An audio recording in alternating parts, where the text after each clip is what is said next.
వామపక్ష తీవ్రవాదానికి త్వరలోనే ముగింపు పడబోతోందా?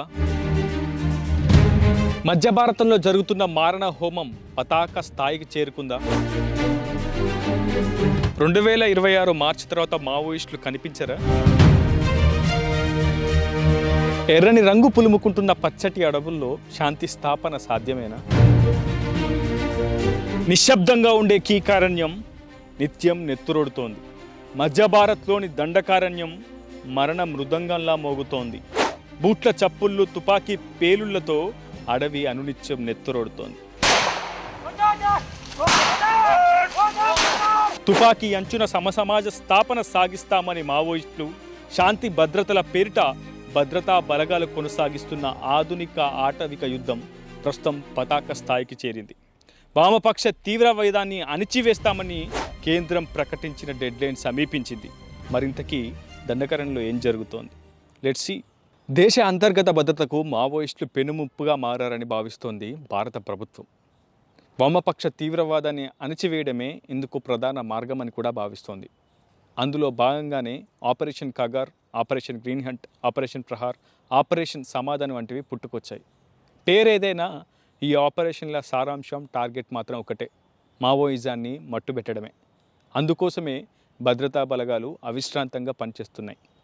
5 రాష్ట్రాల్లో విస్తరించి ఉన్నటువంటి దండకరణలో భద్రతా బలగాలు ఈ 7 సాధించినటువంటి అనూహ్య విజయాలను పరిశీలిస్తే, కేంద్ర హోంశాఖ మంత్రి అమిత్ షా చెప్పిన విధంగా మార్చ్ 2026 కల్లా మావోయిస్టుల అంతం సాధ్యమేనా అంటే అవుననే సమాధానమే వినిపిస్తున్నాయి.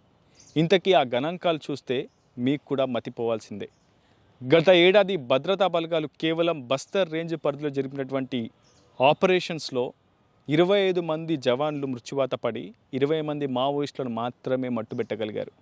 కానీ ఈ ఏడాది గణాంకాలు ఒక్కసారి చూస్తే మన దిమ్మ తిరిగిపోతోంది. సుమారు 207 మంది మావోయిస్టులను ఈ ఏడాదిలో భద్రతా బలగాలు మట్టుబెట్టగలిగాయి. 109 ఎన్కౌంటర్లలో మొత్తం 207 మంది మావోయిస్టులను మట్టుబెట్టామని బస్తర్ రేంజ్ ఐజీ సుందర్రాజ్ వెల్లడించారు. ఈ గణాంకాలు మావోయిస్టు పార్టీకి తీవ్ర ఆగ్రహాన్ని, తీవ్ర నష్టాన్ని కూడా చేకూర్చాయి. ఒకవైపు ఆందోళనతో మావోయిస్టు పార్టీ రగిలిపోతుంటే, ఈ గణాంకాలు మాత్రం భద్రతా బలగాలకు, కేంద్ర హోంశాఖకు రెట్టింపు ఉత్సాహాన్ని ఇస్తున్నాయి. మరింత లెక్కలు గమనిస్తే సుమారు 787 మంది మావోయిస్టులను బస్తర్ రేంజ్ పరిధిలోనే అరెస్ట్ చేశామని, 790 మంది మావోయిస్టులను లొంగుబాటయ్యేలా చేశామని భద్రతా బలగాలు మీడియాకు వెల్లడించాయి. ఈ లెక్కలు చూస్తే ఖచ్చితంగా మావోయిస్టుల సంఖ్య క్రమక్రమంగా పడిపోతుందన్న సమాచారం మనకు చాలా స్పష్టంగా అవగతమవుతోంది. ప్రధానంగా మావోయిస్టు పార్టీ సాయుధ దళమైనటువంటి పీపుల్ లిబరేషన్ గెరిల్లా ఆర్మీ వ్యూహాలను ఎప్పటికప్పుడు తిప్పికొట్టడంలో భద్రతా బలగాలు పైచేయి సాధించాయి. సైనిక శిబిరాల ఏర్పాటు కావచ్చు, బస్తర్ రేంజే కాదు, ఛత్తీస్గఢ్ వ్యాప్తంగా ప్రధానంగా అబూజ్మడ్ వంటి ఏరియాల్లోనూ, శత్రు దుర్భేద్యమైనటువంటి అడవుల్లోనూ భద్రతా బలగాలు ధీటుగా పోరాడుతున్నాయి. గడిచిన 5 ఏళ్లతో పోలిస్తే ఈ సంవత్సరం భద్రతా బలగాలు జరిపినటువంటి దాడుల్లో చాలామంది మావోయిస్టులు మృత్యువాత పట్టారు. అక్టోబర్ 4న నారాయణపూర్, ఛత్తీస్గఢ్ జిల్లాల సరిహద్దు అబూజ్మడ్ ప్రాంతంలో జరిపిన ఒకే ఒక సింగిల్ ఆపరేషన్లో సుమారు 31 మంది మావోయిస్టులను భద్రతా బలగాలు మట్టుబెట్టగలిగాయి. దాదాపు 2 దశాబ్దాల ఛత్తీస్గఢ్ యాంటీ నక్సల్స్ ఆపరేషన్లో ఇదే అతిపెద్ద విజయంగా భద్రతా బలగాలు భావిస్తున్నాయి. ఇంత సక్సెస్ఫుల్ ఆపరేషన్ చేసిన తర్వాత భద్రతా బలగాలు మరింత దూకుడుగా వెళ్తున్నాయి. కాంకేర్ ఎన్కౌంటర్లో 29 మంది మావోయిస్టులు, నారాయణపూర్, దంతెవాడ జిల్లాల సరిహద్దు అబూజ్మడ్ అడవి ప్రాంతంలో 31 మంది మావోయిస్టులను భద్రతా బలగాలు మట్టుబెట్టడం ఒక విజయంగా భావించగలిగితే, మరొక వైపు జవాన్లకు ఎటువంటి నష్టం వాటిల్లకుండా భద్రతా బలగాలు చేసినటువంటి ఈ ఆపరేషన్ చాలా సఫలీకృతమైందని చెప్పుకోవాలి. ఈ ఏడాదిలో ఛత్తీస్గఢ్లోని బస్తర్ రేంజ్లోనే మొత్తం 13 యాంటీ నక్సల్స్ ఆపరేషన్స్ అతిపెద్ద ఆపరేషన్గా భావిస్తున్నాయి భద్రతా బలగాలు. ఈ 13 ఆపరేషన్స్లను అత్యంత సక్సెస్ఫుల్గా ముగించాయి భద్రతా బలగాలు. ప్రస్తుతం ఈ గణాంకాలే దండకారణ్యంలో మావోయిస్టుల అంతానికి, అటువైపు మావోయిస్టులపై భద్రతా బలగాలు పైచేయి సాధించడానికి నిదర్శనంగా, తార్కాణంగా, ఉదాహరణగా నిలుస్తున్నాయి. సో కేంద్ర హోంశాఖ మంత్రి అమిత్ షా చెప్పిన విధంగా మార్చి 2026 కల్లా మావోయిస్టుల అంతం సాధ్యమేనంటే అవుననే సమాధానమే వినిపిస్తోంది. ఇంతకీ భద్రతా బలగాలు ఈ స్థాయి విజయాలు సాధించడం వెనుక ఉన్నటువంటి రహస్యాలేంటి? మరింత ముందుకు వెళ్ళి తెలుసుకుందాం. దండకారణ్యంలో అత్యంత కీలకమైనటువంటి మధ్య భారతంలోని ఛత్తీస్గఢ్ రాష్ట్రం మావోయిస్టులకు చాలా సేఫ్ జోన్గా పరిగణించబడుతోంది. ఛత్తీస్గఢ్ రాష్ట్రంలోని బస్తర్ రేంజ్ పరిధిలో ఉన్నటువంటి మావోయిస్టు ప్రభావిత ప్రాంతాల సంఖ్య అత్యంత గణనీయంగా ఉంది. సుమారు వేల సంఖ్యలో మావోయిస్టులు ఇక్కడి నుంచే వివిధ దండకారణ్యంలోని వివిధ ప్రాంతాలకు, వివిధ రాష్ట్రాలకు కార్యకలాపాలు కొనసాగిస్తున్నారని ఛత్తీస్గఢ్ ప్రభుత్వం కూడా భావిస్తోంది. సో కేంద్ర హోంశాఖ ఫుల్ ఫ్లెడ్జ్డ్గా ఛత్తీస్గఢ్ రాష్ట్రంపైనే దృష్టి సారించింది. అందులో ప్రధానంగా మావోయిస్టు అత్యంత తీవ్ర ప్రభావిత ప్రాంతమైనటువంటి బస్తర్ రేంజ్ పైనే పూర్తి స్థాయిలో దృష్టి సారిస్తుంది. ఈ బస్తర్ రేంజ్ పరిధిలో జరిగినటువంటి 13 ఆపరేషన్లలో ఈ ఏడాది 109 ఎన్కౌంటర్లను భద్రతా బలగాలు జరిపాయి. 109 ఎన్కౌంటర్లలో 207 మంది మావోయిస్టులను మట్టుబెట్టాయి. ఈ 207 మంది మావోయిస్టులలో సుమారు 5 మంది దండకారణ్య స్పెషల్ జోనల్ కమిటీ సభ్యులు కాగా మరో 14 మంది అత్యంత కీలకమైనటువంటి విధ్వంసకరమైనటువంటి ఘటనల్లో పాల్గొన్నటువంటి 14 మంది డివిజన్ కమిటీ సభ్యులు కూడా ఉన్నారు. సో ఇంత సక్సెస్ఫుల్ ఆపరేషన్స్ భద్రతా బలగాలు నిర్వహించడం, ముగించడం వెనుక చాలా రహస్యాలు దాగున్నాయి. అందులో కీలకమైనటువంటి అంశాలను మీకు వివరించే ప్రయత్నం చేస్తాను. మొదటగా కాల్ మానిటరింగ్. దండకారణ్యంలో కాల్ ఏజెన్సీలను భద్రతా బలగాలు ఏర్పాటు చేసుకున్నాయన్న సమాచారం మనకు చాలా స్పష్టంగా ఉంది. ఈ కాల్ మానిటరింగ్ ద్వారా ఎక్కడెక్కడి నుంచి మావోయిస్టు సమూహాలు కావచ్చు, పిఎల్జిఏ బలగాలు కావచ్చు, దళాలుగా సమూహంగా ఉన్నటువంటి ప్రాంతాల నుంచి ఇతర ప్రాంతాలకు, దండకారణ్యం నుంచి మైదాన ప్రాంతాలకు కావచ్చు, ఆ సమీప గ్రామాలకు కాల్స్ వెళ్ళిన వెంటనే ఆ కాల్ ఏజెన్సీ పూర్తి స్థాయిలో నిఘా పెట్టి ఆ లొకేషన్ను ట్రేస్ చేస్తుంది. ఆ తరువాత అక్కడున్నటువంటి డ్రోన్స్ కావచ్చు, మానవరహిత విమానాల ఆధారంగా అక్కడున్నటువంటి ఆ లొకేషన్ను ట్రేస్ చేసి అక్కడ జన సంచారం, సమూహ సంచారం, మావోయిస్ట్ సంచారం ఏమైనా ఉందా లేదా అని ఒక ధృవీకరణకు స్పెషల్ ఇంటెలిజెన్స్ బ్యూరో వంటి నిఘా వర్గాలు మొదటగా ఆ లొకేషన్ని టార్గెట్ చేస్తాయి, ధృవీకరించుకుంటాయి. ఆ తర్వాత రంగంలోకి గ్రౌండ్ ఇంటెలిజెన్స్ విభాగం దిగుతోంది. లొకేషన్ని ట్రేస్ చేసిన తర్వాత ఆ తర్వాత గ్రౌండ్ ఇంటెలిజెన్స్ ఉన్నటువంటి ఇన్ఫార్మర్స్ వ్యవస్థ కావచ్చు చాలా యాక్టివ్గా పనిచేస్తుంది ప్రస్తుతం. ఆ ఇంటెలిజెన్స్ ఆధారంగా భద్రతా బలగాలు సమాచారాన్ని చాలా పకడ్బందీగా సేకరించి ఒక నిర్ధారణకు వస్తాయి. ఆ తర్వాత సెకండ్ వింగ్ సెక్యూరిటీ కూర్పు. చాలా భద్రతా బలగాలు ఇటీవల జరిపినటువంటి ప్రతి ఆపరేషన్లు సక్సెస్ అవ్వడం వెనుక ప్రస్తుతం సెక్యూరిటీ కూర్పు అనేది చాలా కీలకంగా మారుతోంది. ఎందుకంటే ఒకవైపు పారామిలిటరీ బలగాలను కూడా మావోయిస్టు ప్రభావిత ప్రాంతాల్లో రంగంలోకి దించింది, అందుబాటులోకి తీసుకొచ్చింది కేంద్ర హోంశాఖ. ITBP, central armed reserve force కావచ్చు, సెంట్రల్ రిజర్వ్ పోలీస్ ఫోర్స్ కావచ్చు, అదేవిధంగా క్షేత్రస్థాయిలో ఉన్నటువంటి Bastar fighters, DRG, district reserve guards కావచ్చు, చాలా కీలకంగా వ్యవహరిస్తున్నారు మావోయిస్ట్ వ్యతిరేక ఆపరేషన్స్ నిర్వహించడంలో. స్ట్రైక్ ఫోర్స్గా డిఆర్జీ బలగాలు ముందుంటే ఆ వెనుక కేంద్ర పారామిలిటరీ బలగాల్సి ఉంటాయి. సో సెక్యూరిటీ ఫోర్సెస్కు వచ్చినటువంటి సమాచారం, లొకేషన్ నిర్ధారణ తర్వాత ఈ సెక్యూరిటీ కూర్పు రంగంలో దిగుతుంది. ప్రతి 10 మందిలో 2 Bastar fighters, 2 DRG fighters strike ఫోర్స్గా వ్యవహరిస్తుంటే దాని వెనుక అత్యంత టెక్నాలజీ, సాంకేతిక పరిజ్ఞానంతో అప్డేటెడ్ వర్షన్స్తో వచ్చినటువంటి ఆయుధాలతో కేంద్ర పారామిలిటరీ బలగాలు వెనుక నుంచి పూర్తి స్థాయిలో సంసిద్ధంగా ఉంటాయి. ఎక్స్చేంజ్ ఆఫ్ ఫైర్ జరిగినప్పుడు ప్రతి ఆపరేషన్లో 1000 మంది భద్రతా బలగాలు పాల్గొనడం జరుగుతున్నటువంటి ఆపరేషన్లో భద్రతా బలగాలు పైచేయి సాధించడానికి అత్యంత కీలకమైనటువంటిగా భావించాలి. ఒకవైపు సాంకేతిక పరిజ్ఞానాన్ని కూడా భద్రతా బలగాలు అందుబాటులోకి తీసుకొచ్చుకున్నాయి. మరోవైపు డబుల్ ఇంజన్ సర్కార్ ఛత్తీస్గఢ్లో కొనసాగుతోంది. ఒకవైపు కేంద్రంలో బీజేపీ, మరోవైపు ఛత్తీస్గఢ్లో బీజేపీ. విష్ణుదేవ్ సాయి ప్రభుత్వం ఎప్పటికప్పుడు భద్రతా బలగాలకు ప్రోత్సాహకంగా అండగా నిలుస్తుందని మనకు చాలా స్పష్టంగా అర్థమవుతుంది. మావోయిస్టులపై భద్రతా బలగాలు విజయం సాధించడంలో మరో 3 అంశాలను కూడా మనం చాలా స్పష్టంగా చెప్పుకోవాల్సినటువంటి అవసరం ఉంది. ఒకటి, మందుగుండు సామాగ్రి కట్టడి. ఒకవైపు మావోయిస్టు పిఎల్జిఏ దళాలకు ఇప్పటికే లోకల్ వెపన్ను మావోయిస్టు పార్టీ నిఘా వర్గాలు కావచ్చు, దానికి సంబంధించినటువంటి టెక్నికల్ సిబ్బంది అంతా కూడా ఏర్పాటు చేసుకుంటున్నారు, వాటిని వినియోగిస్తున్నారు. అవంతా కూడా కాలం చెల్లినటువంటి ఆయుధాలు కావడంతో అటాకింగ్కి మావోయిస్టులు తీవ్రంగా ఇబ్బంది పడుతున్నారు. ఉన్నటువంటి మందుగుండు సామాగ్రిని అందుబాటులోకి తీసుకొచ్చుకోవడం, స్థానికంగా ఉన్నటువంటి ఆ మందుగుండు తయారీ పరిశ్రమలపై దాడులు చేసి మందుగుండు సామాగ్రి తీసుకొని గతంలో చేసేవి. కానీ ప్రస్తుతం ఆ పరిస్థితి దండకారణ్యంలో లేదు. మందుగుండు సామాగ్రిని మావోయిస్టులకు చేర్చే సమయంలోపే భద్రతా బలగాలు దూకుడుకు వ్యవహరించి అడ్డుకట్ట వేస్తున్నాయి, నియంత్రణలోకి తీసుకొస్తున్నాయి. ఎక్కడా కూడా మందుగుండు సామాగ్రి అటు భద్రతా బలగాలు మావోయిస్టులకు అందకుండా ముందస్తుగా వ్యూహరచన చేస్తూ కట్టడి చేస్తున్నాయి. ఈ నేపథ్యంలో మావోయిస్టులు తీవ్రమైనటువంటి సమస్యను ఎదుర్కొంటున్నారు. కొత్త రిక్రూట్మెంట్ జరిగినటువంటి సమయంలో అటు శిక్షణ ఇచ్చేందుకు న్యూ రిక్రూటర్లకు శిక్షణ ఇచ్చేందుకు మందుగుండు సామాగ్రి కొరత ప్రస్తుతం మావోయిస్టు పార్టీని వెంటాడుతోంది. మందుగుండు సామాగ్రి లేకపోవడంతో అటు ఆయుధాలన్నీ కూడా నిరుపయోగంగా మారిపోతున్నాయి.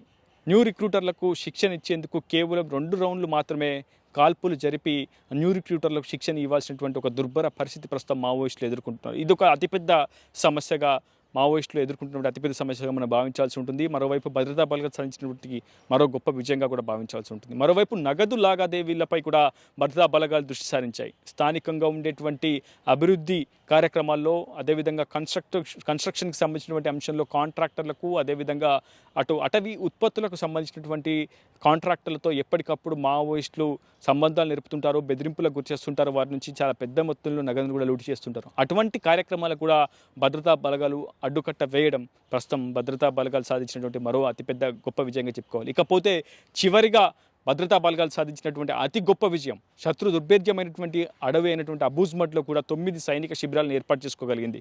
కేవలం బస్తర్ రేంజ్ పరిధిలోని 160 సైనిక శిబిరాలను ఈ ఏడాది భద్రతా బలగాలు ఏర్పాటు చేసుకోగలిగాయి. ఈ సెక్యూరిటీ విభాగాలు ఏర్పాటు చేసుకున్నటువంటి ఈ సైనిక శిబిరాలు నిజంగా ఆపరేషన్ సమయంలో లాంచ్ ప్యాడ్లుగా భద్రతా బలగాలకు ఉపయోగపడుతున్నాయి. ఈ 6 అంశాలే దండకారణ్యంలో మావోయిస్టులపై భద్రతా బలగాలు పైచేయి సాధించడానికి కారణాలుగా మనం భావించాల్సి ఉంటుంది. మరింత ముందుకు వెళ్ళి అసలు భద్రతా బలగాల లక్ష్యం ఏంటో కూడా తెలుసుకుందాం. ఇకపోతే భద్రతా బలగాలకు కేంద్ర హోంశాఖ చెప్పిన ప్రకారం డెడ్లైన్ సమీపిస్తోంది. 2026 మార్చి కల్లా వామపక్ష తీవ్రవాదాన్ని అణచివేయాలని స్వయంగా అమిత్ షా చెప్పినటువంటి డెడ్లైన్ రానే వచ్చేసింది. కేవలం 15 నెలల సమయం మాత్రమే మిగిలింది. మరింతకీ భద్రతా బలగాలు ఏం చేయబోతున్నాయి అనే అంశంపై అందరికీ ఆసక్తి నెలకొంది.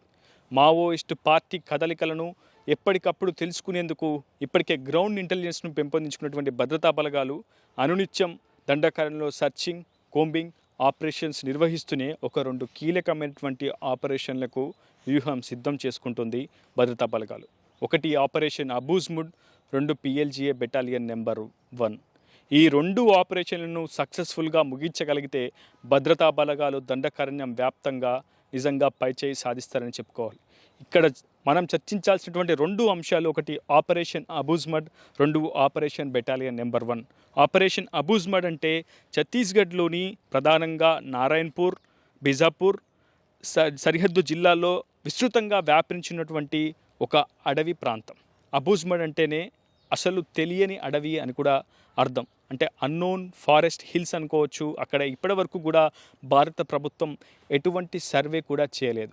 అబూజ్మడ్ అడవుల్లో, ప్రధానంగా మడ్ అడవుల్లోనే మావోయిస్టు కేంద్ర కమిటీ సభ్యులు కావచ్చు, పోలిట్ బ్యూరో సభ్యులు, కీలక నేతలు తలదాచుకుంటారన్న సమాచారం మొదటి నుంచి భద్రతా బలగాలకు ఉంది.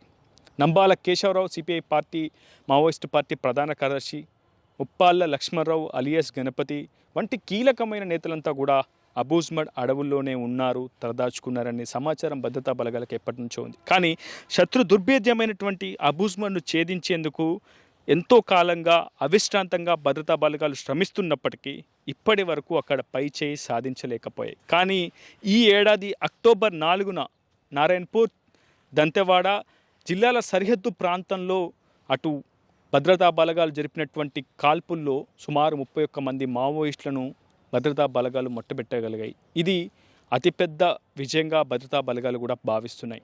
ఆపరేషన్ అబూజ్మడ్కు సంబంధించి కొన్ని అంశాలను కూడా మీకు వివరించే ప్రయత్నం చేస్తాను. సుమారు 4000 చదరపు కిలోమీటర్ల అడుగుల విస్తీర్ణంలో అబూజ్మడ్ అటవీ ప్రాంతం విస్తరించి. ఇది చాలా కీకారణ్యం అని చెప్పుకోవాలి. చాలా అతిపెద్ద విస్తారంగా దట్టంగా ఉన్నటువంటి అటవీ ప్రాంతం అని చెప్పుకోవాలి. గోవా రాష్ట్రంతో పోలిస్తే అత్యధిక భాగం కూడా అబూజ్మడ్ అటవీ ప్రాంతాన్ని చెప్పుకోవాలి. అంటే విస్తీర్ణంలో గోవా కంటే అత్యధిక భూభాగం అబూజ్మడ్ అటవీ ప్రాంతంగా భద్రతా బలగాలు కూడా భావిస్తుంటాయి. ఇటువంటి శత్రు దుర్భేద్యమైనటువంటి అటవీ ప్రాంతాల్లో అనేక వలయాలను, PLGA దళాలను ఏర్పాటు చేసుకున్నటువంటి కేంద్ర కమిటీ సభ్యులంతా కూడా చాలా సేఫ్ జోన్గా పరిగణిస్తూ ఉంటారు ఈ ప్రాంతాన్ని. ఇది విముక్తి ప్రాంతంగా కూడా అటు మావోయిస్టు పార్టీ భావిస్తుంది. మావోయిస్టు పార్టీ అమలు చేస్తున్నటువంటి జనతన సర్కార్ కూడా ఇక్కడే ఉంటుంది. ఈ ప్రాంతానికి వెళ్ళేందుకు ఎవరు ధైర్యం చేయరు. వెళ్ళి తిరిగి రావడం కూడా ఒక పెద్ద ఇష్యూగానే మనం చెప్పుకోవాల్సింది, ఒక పెద్ద విజయంగానే మనం భావించాల్సి ఉంటుంది. ఇప్పటి వరకు కూడా భద్రతా బలగాలు ఈ దండకరణలోకి చొచ్చుకెళ్ళలేకపోయాయి.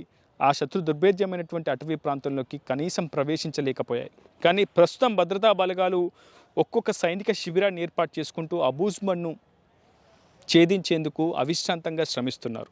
ప్రస్తుతం అబూజ్మడ్లోనే కీలక నేతలంతా ఉన్నారన్న సమాచారంతో ప్రధానంగా మావోయిస్టు పార్టీ నాయకత్వాన్ని నేలకూల్చితేనే వామపక్ష తీవ్రవాదం అణచివేత సాధ్యమవుతుందని అటు భద్రతా బలగాలు భావిస్తున్నాయి.